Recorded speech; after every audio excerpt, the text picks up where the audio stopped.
Hi everyone, this is Dr. DeWitt, and I have a short video here on second species counterpoint. Let's begin. What is second species? Where first species is a whole note in your cantus firmus, and then you set that against a whole note in your counterpoint voice.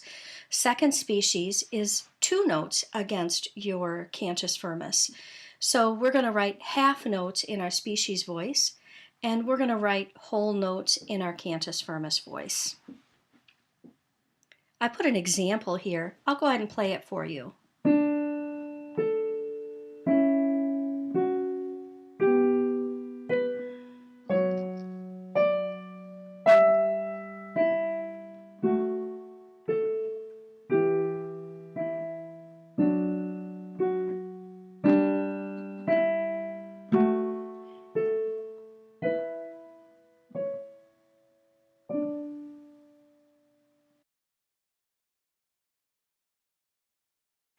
You're going to begin your counterpoint and end your counterpoint with similar things that we did in first species. So when the cantus firmus is in the upper voice, you're going to start your lower voice on do. When the cantus firmus is underneath your half note voice, then you have a choice with your upper voice. You can either start with do or so. You will need two half notes in your opening measure, but you can begin with a rest instead. So let's go back to our example and let's see what I did when I created this example. You can see my beginning here. My cantus firmus is in the lower voice, and you can see that I have started my upper voice on so. I didn't start with two half notes, and instead I began with a rest. You have a choice of doing either.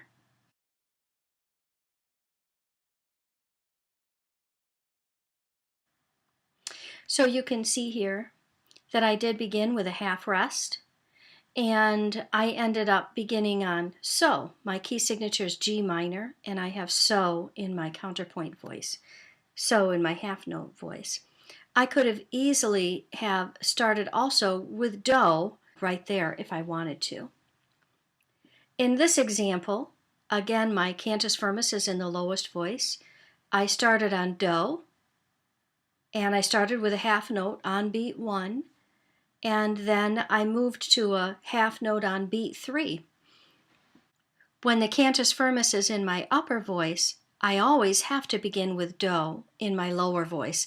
I don't really have a choice because, just as in two-voice first species writing, if I start with so in my bass voice, I end up with a fourth between my species voice and my cantus firmus, and fourths are dissonant, so I can't use a fourth there. So I must begin with do in the lowest voice. But I can begin with a rest if I want to, and then I have do on beat 3. Or I can have two half notes in my first measure, and I can begin with do on beat 1. Notice what I've done with beat 3 in each of these examples. One thing that's different in second species is that on beat 3 you can have either a consonant note or a dissonant note, and I've gone ahead and written one of each of these examples in the half note voices. So over here I have G to G, which is an octave, but on beat 3 I've moved to a B flat, and my B flat creates a third. That would be a consonant example, an example of beat 3 as a consonant note. I can also have beat 3 as a dissonant note now, and that's the new thing about second species. In this case, I have a consonant note on beat 1. There's my octave. That's how I must begin. And then I moved by step to create what will be a passing tone.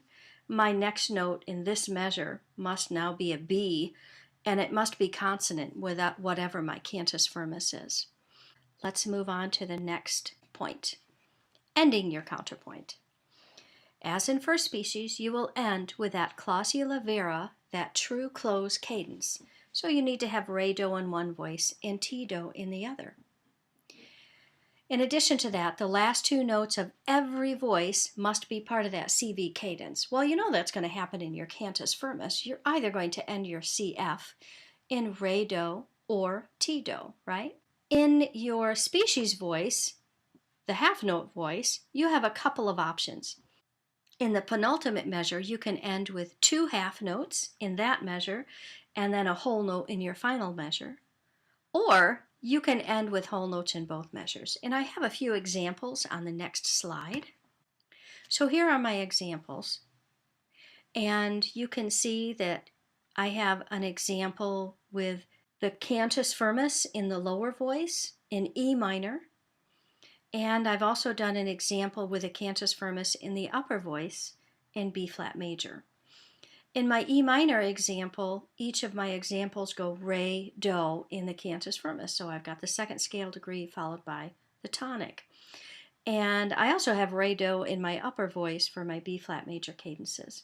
But let's take a look at what I've done with the other part of the clausula vera cadence. There's my re, do. And what I've done in half notes here is I've put T on beat 3, and that's important. T is going to happen on beat 3 if you have two half notes in the measure. You're not going to put it on beat 1 if you have two half notes. So you have to figure out a way to approach T on beat 3 and then move to do. I've done it with 5, 6 to an octave. So a fifth to a sixth to an octave. And that can work pretty well.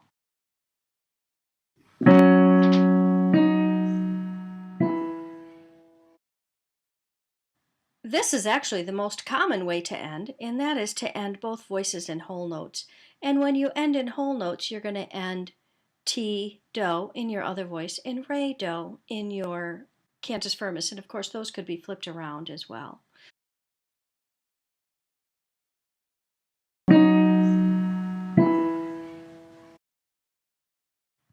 Okay, let's move now to the other examples where I have the cantus firmus in the upper voice. And now I have ti, do as half notes, and again, T is on beat 3 when I have two half notes in my penultimate measure, or I could write whole notes for each of those cadences.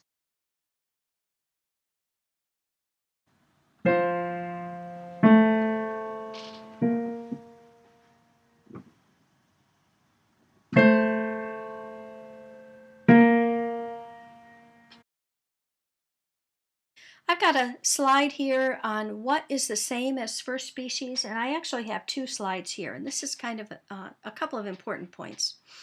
One is that just like in first species, you're going to look at beat 1 a lot, beat 1 of subsequent measures.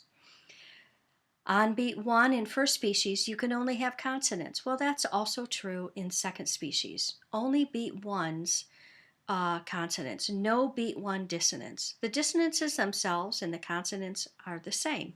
Unisons, thirds, fifths, and sixths and octaves are consonant. Seconds, fourths, and sevenths, and any augmented or diminished intervals are dissonant.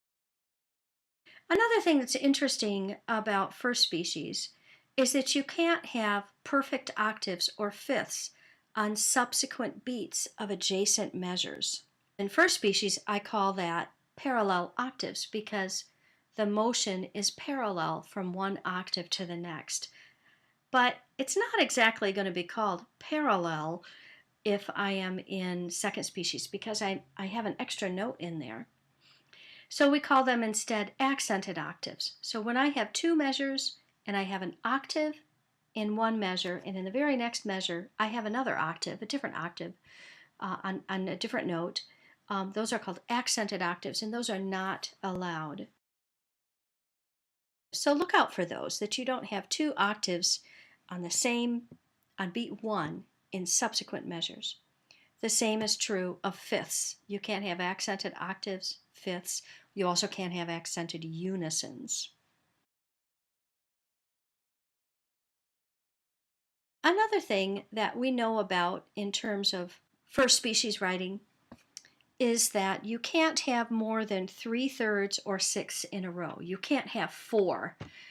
Well, in second species, you can't have 3/3 or 3/6 on beat 1 in subsequent measures. So I can't have 3 beat 1s in a row of thirds or sixths. The other thing that is the same as first species is that I can't have a unison on beat 1. Unisons tend to make it sound like you're finished. So to make it sound like we're still continuing, no unisons are allowed on beat 1. A couple of other things that are the same is that you're going to continue to use melodic minor and minor melodies. La, ti, do, ascending, and do, te, le, descending. And leaps are allowed, but still only fourths, fifths, sixths, and octaves. You will still be compensating for a leap with stepwise motion in the opposite direction, but now leaps have to happen within a measure. They can't happen over a bar line.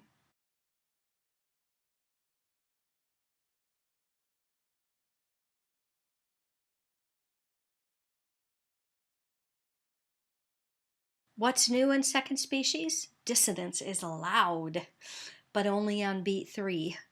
There's a couple of types of dissonance that we can have, and they are the passing tone and the neighboring tone. So a passing tone is when you have one note that is dissonant, and it is approached by a consonant note, and it moves to a consonant note by step in the same direction.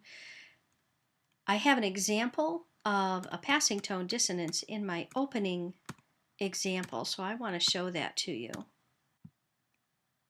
So you can see here in measure 3, from C sharp to E, I have a third,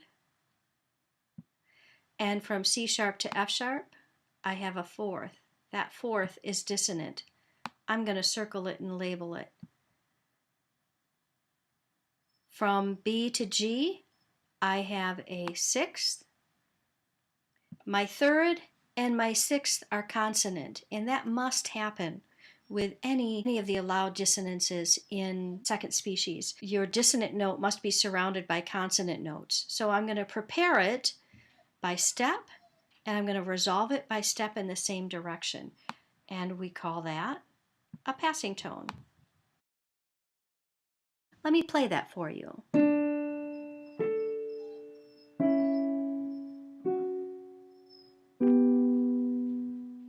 So I start out with a fifth, I have a third, there's my passing tone, and then I resolve to a consonant interval by step, a sixth. Let's go back to our other slide. Passing tones are allowed, neighboring tones are allowed, but neighboring tones are not allowed by everybody. So some theorists will allow for neighboring tones, some theorists will not in second species. So if you happen to look online about species counterpoint, you're going to find some textbooks will not allow it, and you're going to find that some will. Our book actually says to ask your instructor. So I'm your instructor, and what I would like you to do is, if you need a neighboring tone, I would like it to be to resolve an issue that can't be resolved in another way, and only one per exercise is allowed. So one in each voice. So if you have a multiple voice exercise, you can put one in each voice, but only one per exercise. So neighboring tones also must happen on beat 3 because dissonance is only allowed on beat 3. That's probably one of the most important things to remember. Only on beat 3. So you can have a passing tone or a neighboring tone. And then there's one other type of dissonance that's a brand new type of dissonance that we find in second species, and that is the consonant fourth. A consonant fourth is when you fill out a triad with a fourth. I've got the definition here. It's allowed on only beat 3, and a consonant fourth is a fourth approached by skip, and it will fill out all 3 notes of a triad. That's how it usually works. And I've got an example here of a consonant fourth.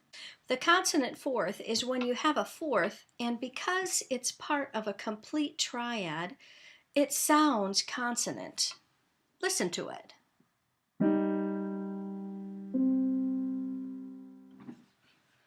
From here, I might move to an F and a D in my next voice.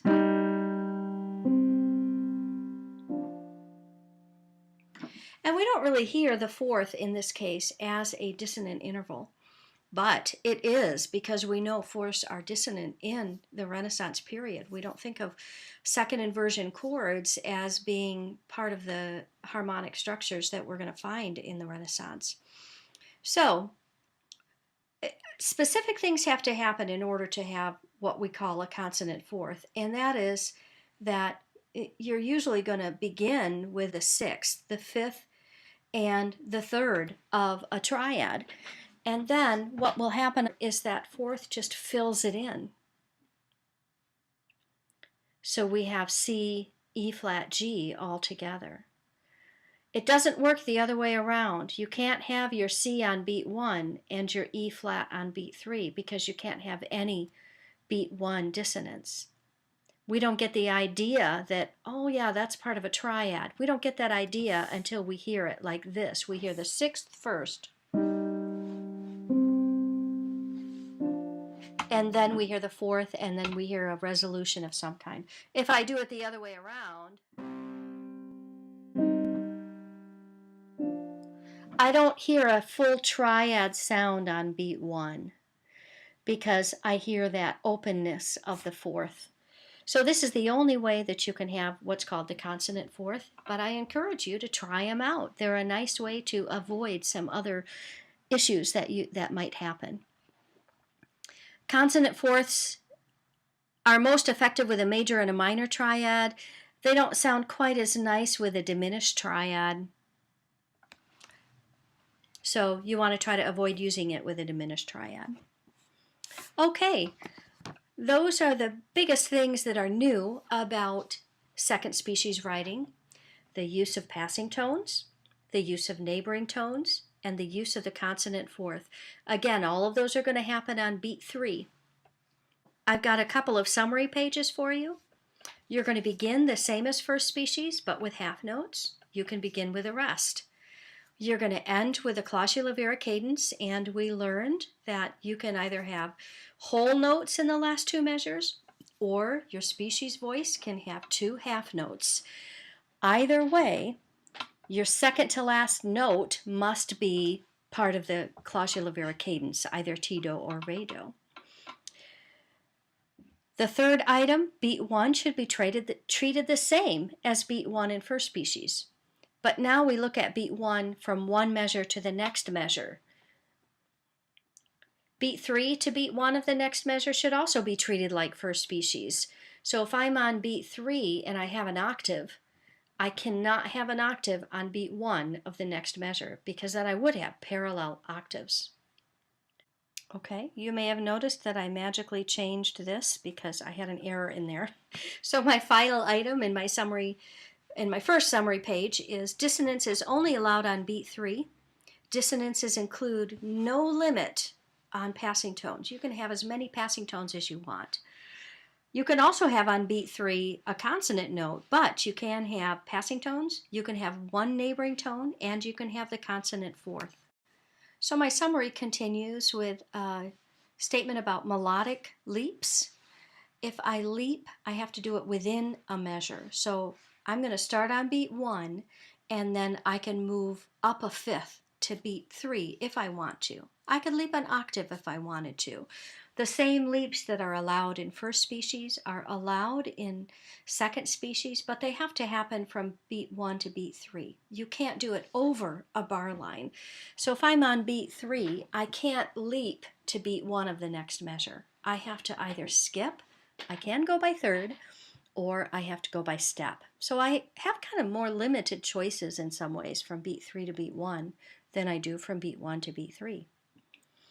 The second item on this page, every measure must include 2 half notes. The exceptions to that are when you begin, and we learned about how you can begin with a half note, and when you end, and we learned that our clausular cadence can have 2 half notes in the penultimate measure of the species voice, or it can have a whole note in that measure. Every other measure, though, has to have 2 half notes, and they have to be different notes. So I can't tie one note to another, or essentially I have a whole note. Tied notes aren't allowed because they tend to break up that rhythmic motion, that forward motion of the half note species. The other item, the last item, is we had a kind of a brief discussion of accented perfect intervals. They're like parallel fifths. They happen from beat 1 to beat 1, but technically they're not parallel motion, but you can't have them. So you can't have 2 beat 1s in a row that are either octaves or fifths. Can you do that on beat 3? Yes, you can. Now go write one.